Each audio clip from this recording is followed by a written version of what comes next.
I'm in the backline tech position, so it's nice and cruisy for me. But it's not just that. What air does is absolutely stellar here and something I've never seen before.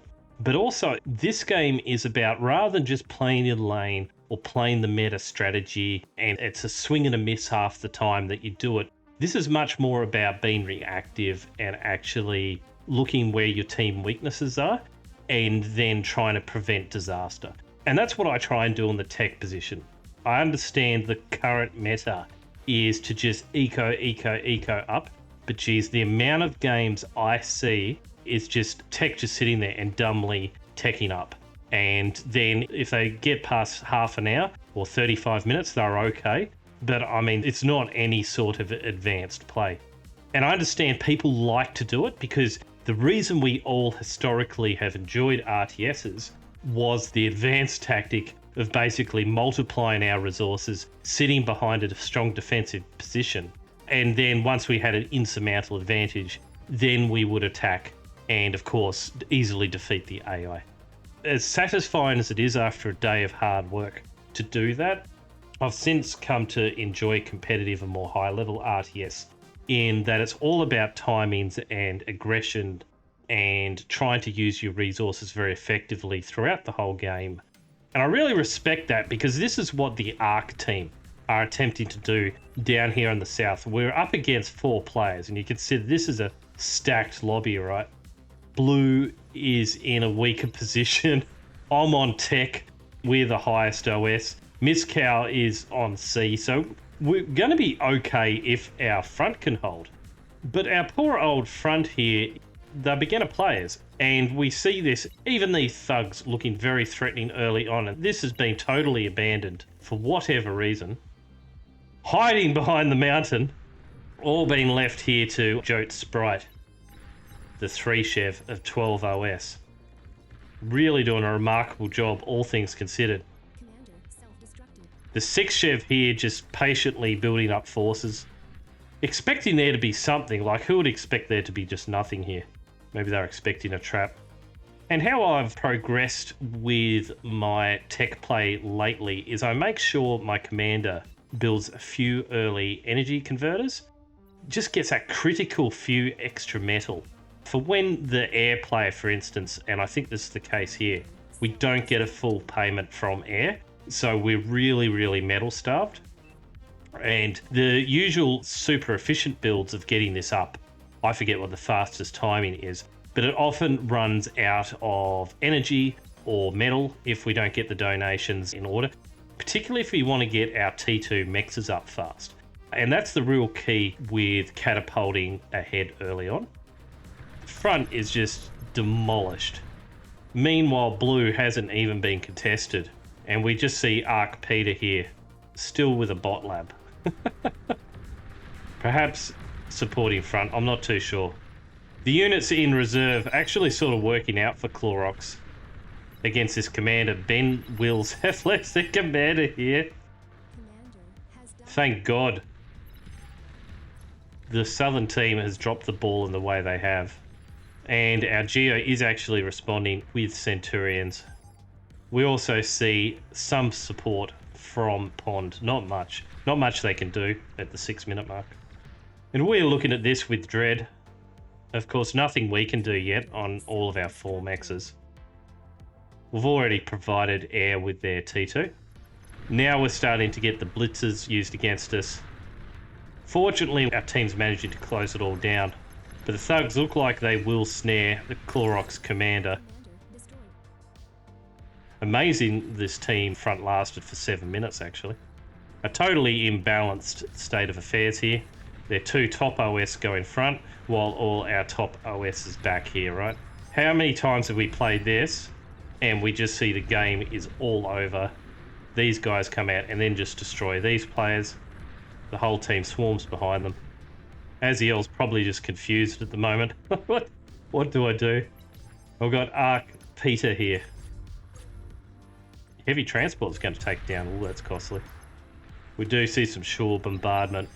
But in a situation like this where it's uncontested, it pays to pivot very quickly into ground units and just absolutely forget about sea for a bit. This is an amazing last-minute defense here. Even against hounds. Like, I'm surprised. Finally, we see a breakthrough. Like, taking to 80 minutes. This is crazy. So the blitzers are coming through. Finally, the factory's going to get taken out here. Chewy is better is perhaps building the wrong thing. Scaling up. Ah, pond. You are just a 3-chev. I have to remind myself of that sometimes. We can't. It's just a 3-chev. Chewy's better just sat there while the blitzers moved forward in fear, building his constructed, while the base remains not making units. And this happens in so many games. Pond does not make units. So I lift up this T2 constructor at the last minute, save it from the blitzers. Fortunately, I had that transporter on hand to do that. Now we've got our T2 mexes up, we can finally devote some units to the front. 485902 says, damn, that was a nice save, Rogue. To be honest, when I played this game and I looked at the footage, I was like, I don't even know I'd done that. As I can see, I'm using the transporter here to scout out the blitzers. I'm in such a fugue state. I'm like, I'm holding this transporter hostage for scouting. People are thinking it's a great play. I don't even know what I'm doing. And we can see why. We've got hounds up here at the moment. We're scaling back at home. And we're controlling 2 fronts. That stretches anyone's APM. So poor Miskow here, despite winning C, has some damage back at home. But Cove can respond to this absolutely fine. I think the run by should have targeted perhaps Pond or Geo. Geo being a very dangerous player here. Look at all those Centurions. But we are now up against something. Yeah, we are up against a Fat Boy. So those Centurions are dead in the water against Hounds and a Fat Boy. The Fat Boy meta has now affected Supreme. It's broken out of glitters. But that's why when Hounds, it's this catch-all defense against that sort of meta play.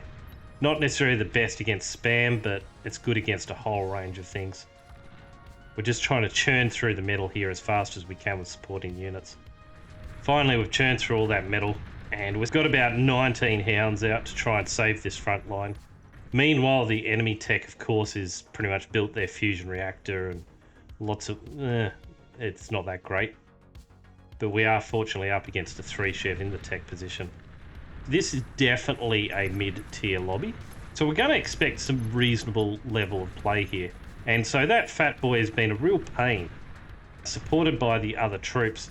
Even as we bring around these Hounds here, there's only so much we can do. We can just sit off it and skirmish, and we see these grave robbers here up to no good, in amongst everything else we're trying to do. So that's a target number 1, is to take down the grave robbers, to stop them resurrecting the commander here. Even if it means we're going to sacrifice some of our units. Protective screen of thugs. Now, unfortunately, we take a few casualties here, but we're starting to actually beat this back. Apart from the Fat Boy. And this is why I built so many Hounds, is we needed to change the dynamic on the front line. I've already burnt through a whole heap of Hounds doing that. And unfortunately, I can't necessarily cover both areas of the hill at once. And we just see Chewy is better, not able to compete. Now, I just wanted to demonstrate something. So we can see across the whole teams here that Southern team's been very aggressive. So we don't actually see a eco difference at all. And that's one thing about aggression, it costs a lot of money. Defense is always stronger. At least a well-led defense, right? And so we're not really seeing any advantage. Partially helping that, of course, is our strong Cs in the middle. But if we go over and look at damage dealt here, we're actually on top as a tech position, and it's the 17-minute mark. So it just goes to show making units, and units that are halfway reasonable, and using them, even while scaling the base back at home, but using them halfway competently, as we just about take down the Fat Boy here. All it needs is one player doing that. And quite often that player has to be you, no matter what position you're at. As unfortunately, this Fat Boy just won't die. It just wouldn't die. The one thing stopping my Hounds here is visibility. Just having no radar on the front line to even guess where this fat boy is. I'm having to look at where the fires come from, and it just wipes me out in the end, so that was very unfortunate. That's half the issue with the well-microed fat boy, is they can just retreat and inflict so much damage while they're doing so, especially while they're baiting you on low health. So at this time, I've had to use up all the hounds, and I've let the team know, look, you're on your own. And we're patching the tick band-aid on the solution at the moment. That's all I can afford as I start to actually go into some sort of minimal scaling up here with reactors. Miscow already into the amphibious annoyances with poison arrows. A very effective heavy craft. At this time we're seeing a very offensive battleship. This is quite actually good play from Aziel. Getting chased away by a starlight in the end. This is not looking good. It looks like an ambush of starlights. They can't quite see this battleship. Metania says Cision. Needs the vision. Mate, you got to make your own vision. A game like this. Should be able to tell where it is in ground fire. Nope, they can't. Well, there we go. Considering we had to basically be the front for a while, our scaling's not where it should be, but I'm very aware that marauders are gonna hit us at any moment. So I need to make some counter marauders to push back, also make a marauder attack of our own, right? So we own the seas, it's gonna be very effective for us. And Air, to their credit, has read this and they know they're gonna need some sort of serious air-to-ground capability, so they are ecoing up with reactors. Perhaps not as efficient a build with the T1 converters as Apex's build was, but still it's respectable. That's a respectable number of reactors. As we can see here, our Air LTU Live has been quite active as an air player. I just want to show something here as well, because obviously this is not a true mirror matchup of what you're going to find in a, let's say, high OS lobby on the tech position. But it's quite common in the mid lobbies to be against someone who is not a super efficient tech. And we find that here. We're only seeing about 100 metal per second. Now, Suya hasn't actually done anything yet. And they are printing out shivers. They've got 2 out at the moment, so they have actually built their experimental gantry. But we can see here in the income, with using these wind turbines and these butlers, and the wind's only 5.7 at the moment. This is terrible wind. We're actually outpacing the income by a considerable margin, even leading the team's damage. So although you might think, oh, I've got a tech, I've got to get 20 aphises by the 30-minute mark, or whatever the metric is now, that's not always true, particularly when you're against a very aggressive team. Chances are their tech is also trying to be aggressive, and even if their tech has a heap of aphis, right, everyone else doesn't. They have a minimal sort of eco. And they are leading us at the moment, but it's not an overwhelming advantage. It's getting there though. It's about 25k. We're just relying on our Cs to be very effective as we see this really cool cruise ship missiles play.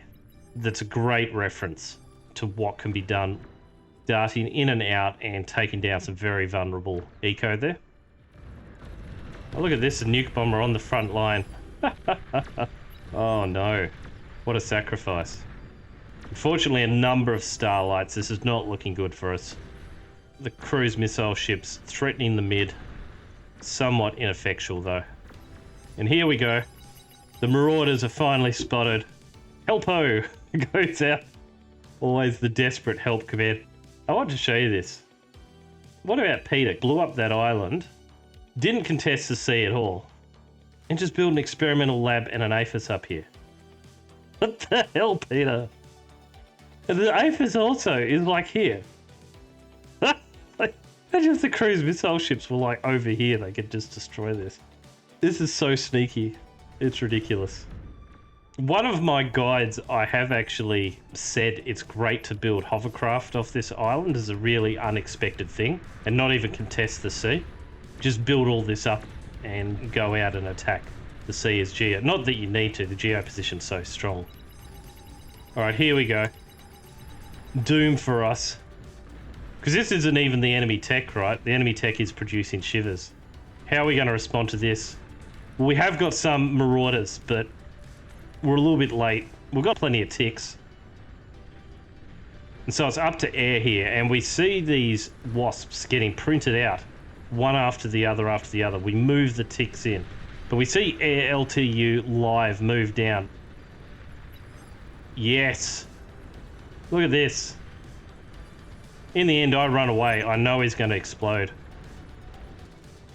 Unfortunately, the D-gun has a small delay, but that commander can be resurrected. Fantastic work. It's how threatening the marauders are. Really, you need good comm play to stop that. Wasps by themselves aren't enough, particularly reactionary wasps, and anything less than their number of marauders, yeah, it's really hard to stop that. But at least our marauders now can move down to the centre position. Better to be late than never, and we've got that defensive force in place. So those pesky starlights are moving up now, but look at all these wasps. Annihilated. And it's a real issue when you go on the attack, that air with a minimal effort can really bother the invading forces. And also, in fact, the southern air players doing a really good job of punishing poor old Miskow here, who doesn't have the air defense in the right position. Oh, it's just all falling apart. Always a risk with the forward base, but at least it's only... Oh no, it is an experimental gantry. That's a very expensive investment. This southern team's been a real pain with how offensive they are. And at the time, we've decided to attack the beach sea, usually the better option, as we've got a range of options to where to strike. We're not necessarily funneled into a very tight area here or through here. But as we move down to form up, we're spotted by the most unlikely thing. Just these shivers rocking through the water, 3 of them. We help out with the defense, but still, that was not worth it. And back at home, we're still not scaling properly as far as more expensive energy production goes, but we have scaled wind nicely. We're just producing razors in anticipation of our front getting hit very, very hard. Currently, Chloroxo's just hiding over here. Had quite enough, but is contributing with a fair number of tigers, actually. Good to see. And yes, we could Juno all these ticks, but sometimes it's just easier to use a razor. And we're also producing vanguards at this current time. Now air is starting to get a nice eco together and a lot of construction turrets. We see a diversity of forces here. We see the Stiletto, an EMP bomber. Not a unit we often see in mid-tier lobbies, to be honest. We're seeing a good 5 of them. We're up against a big bull attack here, and those Stilettos come in and totally shut that down. Definitely that would have worn on my razor otherwise. And we can just take our time pulling that apart. Look at Peter here. Got all these marauders just sitting here. And now Titans as well. We've got 2 Aphis on the island. I've never seen anything like this. But it's a much safer place to put the experimental lab rather than having it out over here. Well, definitely since Blue owns the sea. But once you get that first Titan up, I guess you're pretty safe against a lot of what sea can actually throw at you. Not completely. The flagship can still, of course, sit off a fair ways and bombard you. But Blue at the moment's just hyper-focused on the midsection. But perhaps a strategic mistake, not in fact scouting this much better and seeing this for the threat it is. It's just such an unusual play. The torpedo bombers, actually from Blue here, starting to work on the Titan. The marauders very sneakily by the Titan skirts here. What a miscreant Peter is. And here's Air's gunships. Now from the south, we actually, despite all this, we see a big marauder push up from Pexiot, Team Arc, up against our Aphis line. This is a disaster. Like, this is really bad. Masterfully done, by the way, only sacrificing 2 marauders there. Poor old Miskow. And might I say, Miskow, how you prevent that, mate, is the seaplane factory with the scouts out of there with the sonar.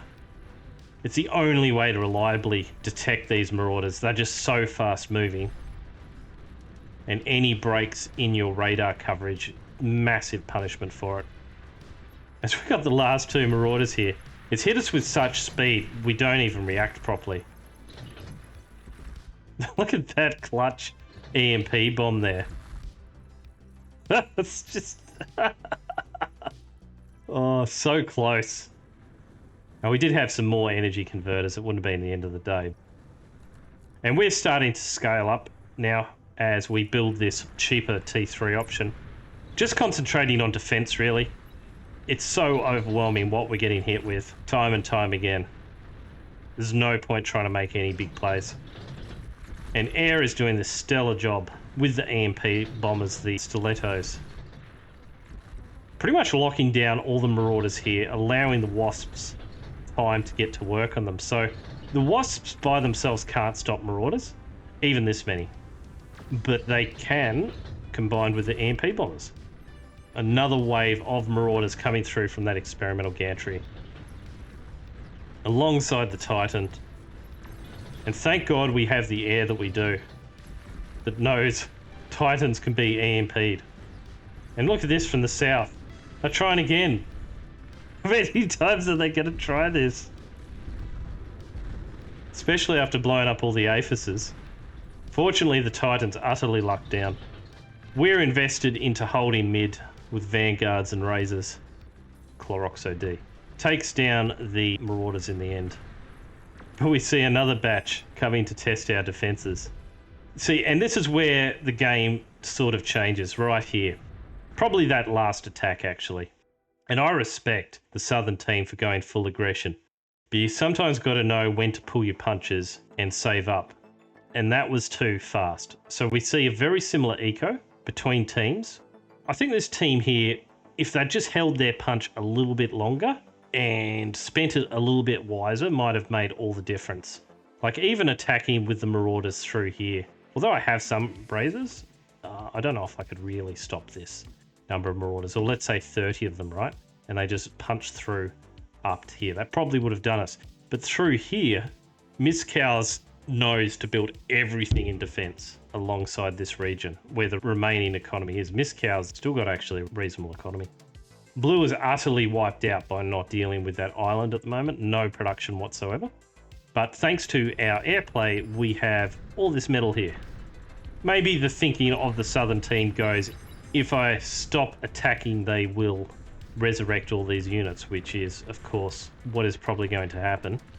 It's so important when you attack to have your attacks matter.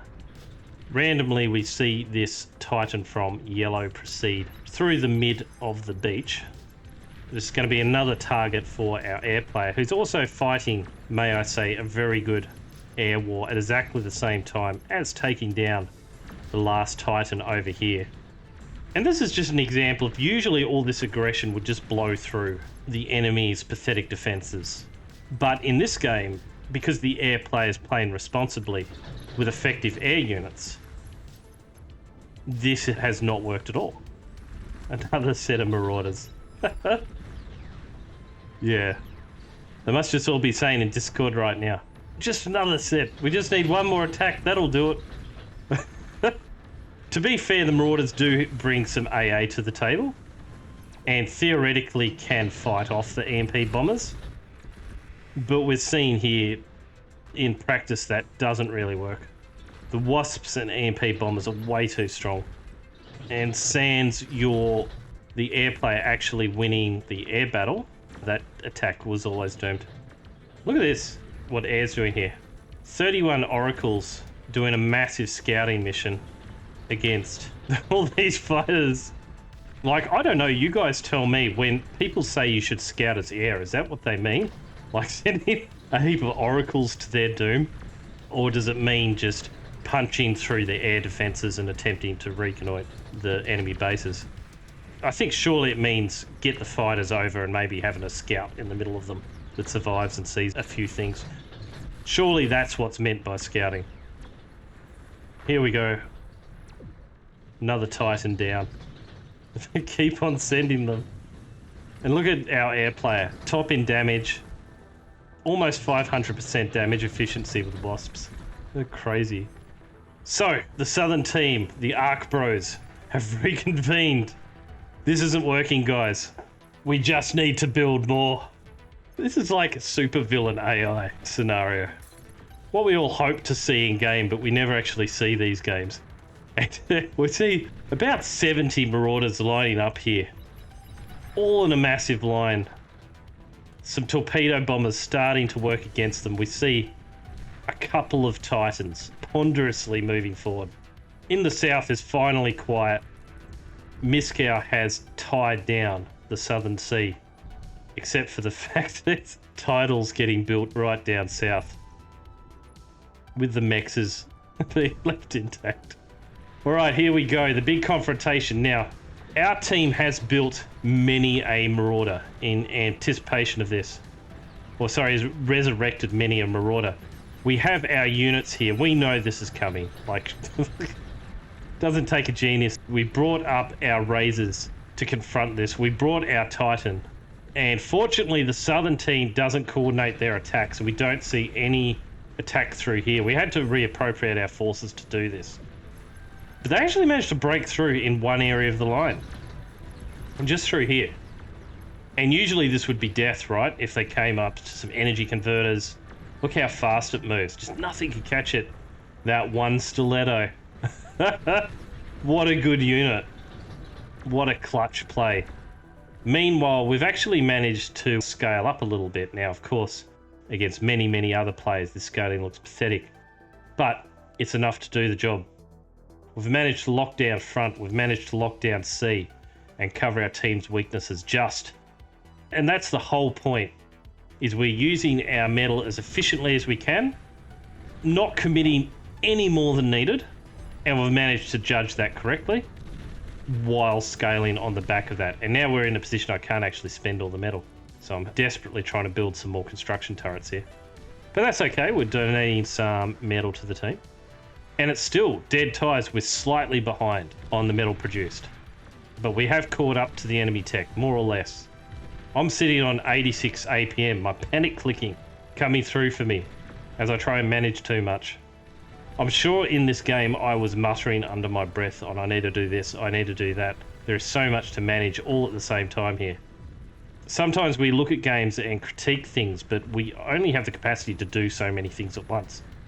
It's how quickly we can do that thing, go on to the next thing, come back to that critical thing.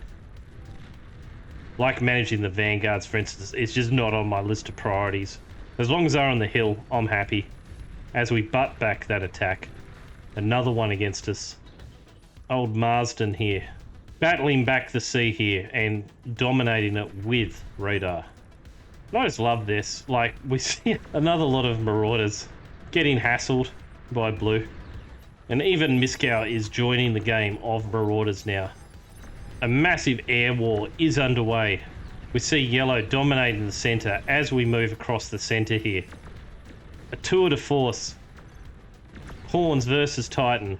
Our Razor unfortunately goes down. We carry forward nonetheless.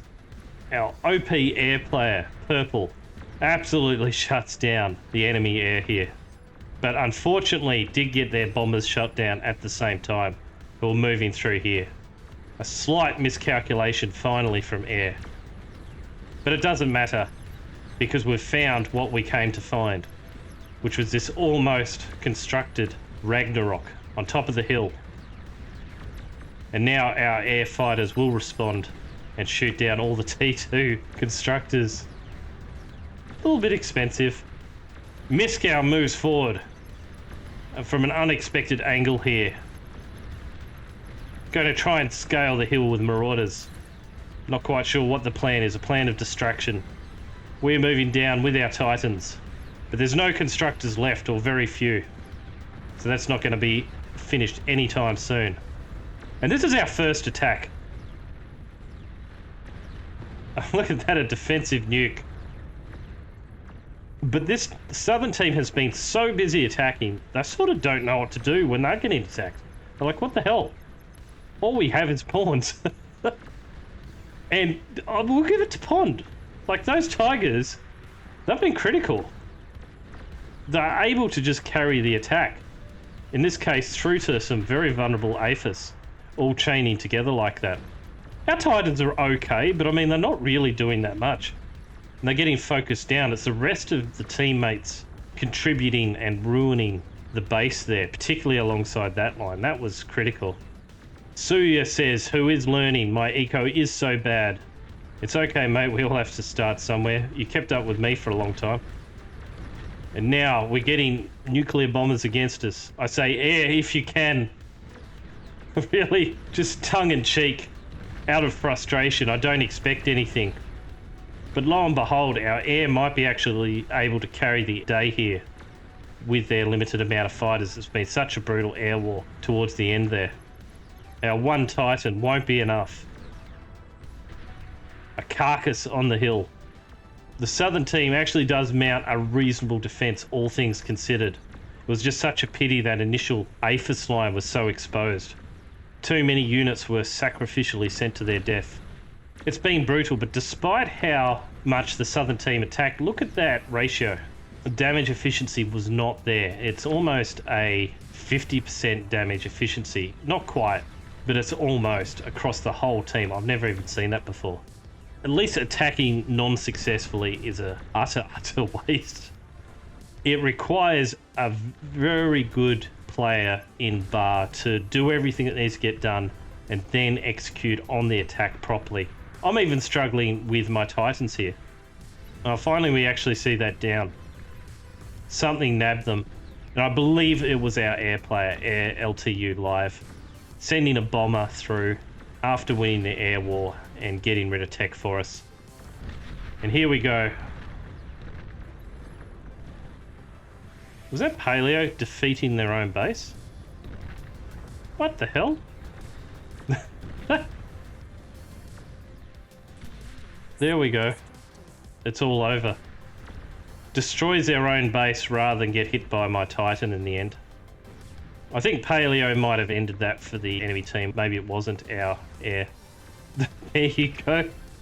Paleo, a traitor in disguise. As Palexel says, you slept and troll. Yeah, that did look like that in the end, didn't it? With the nuke bombers dropping nukes over here.